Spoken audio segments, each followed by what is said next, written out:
Hey guys, Rosie here from Linear Rose Active. I'm just going to be showing you some glute exercises today that you can do in pregnancy. These are also fine for postpartum, but again, I always give the caveat that it's important to see a women's health practitioner for your sort of 6-week checkup and just ensure that you are given the go-ahead to start some light exercise. So please always do that. Really important that we're looking after our long-term well-being by doing that. The glutes are really important in pregnancy because they can help to sustain some of the increased load that we have as the baby grows. It can help to take some of the load off the lower back and pelvis. And interestingly, they also function in coordination with the pelvic floor. And so if one or the other isn't working properly or in a sense of timing, or if it's not very strong, then perhaps we're going to be using our pelvic floor for strength, and then it's going to be worn out when we need to use it the most. So, and this is also vice versa. So it's really important that we have super strong glutes. As you get sort of longer or sort of further down the track in your pregnancy, you will be well advised to sort of move away from any exercises laying on your back. So I am going to show some ways to strengthen the glutes in a lying position, but I will also give some ways to modify as well. That's sort of mid to late second trimester. If you're not feeling great laying on your back, then I would avoid doing it.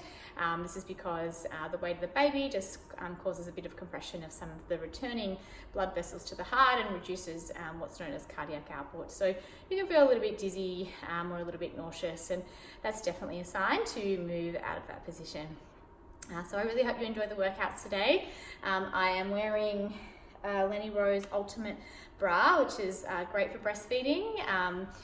It's also great for pregnancy and is made in line with the Australian Breastfeeding Association recommendations of underwire free. I've made it highly adjustable around the frame so it can change with your pregnant and postpartum body.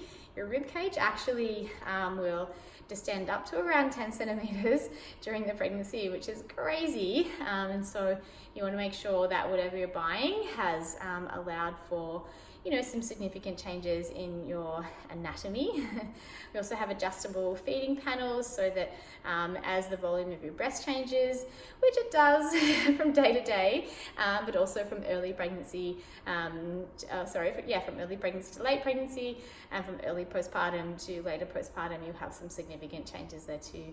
These also have some built-in postural support across the back, and it's really great to help support improve posture throughout pregnancy, and also especially in breastfeeding when we spend a lot of time kind of in an unfavorable position, as delightful as breastfeeding is. All right guys, I hope you enjoy, and let's go.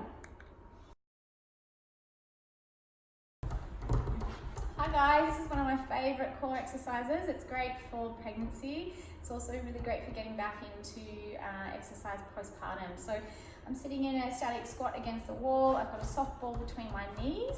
I'm trying to have the hips just above the knees or thereabouts. I'm giving a gentle squeeze to the ball on an exhale and drawing up into the pelvic floor.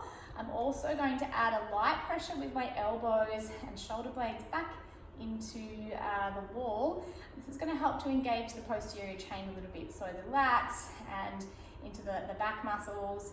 And as I'm pressing my feet down into the mat, I'm getting a lot more work into the quads.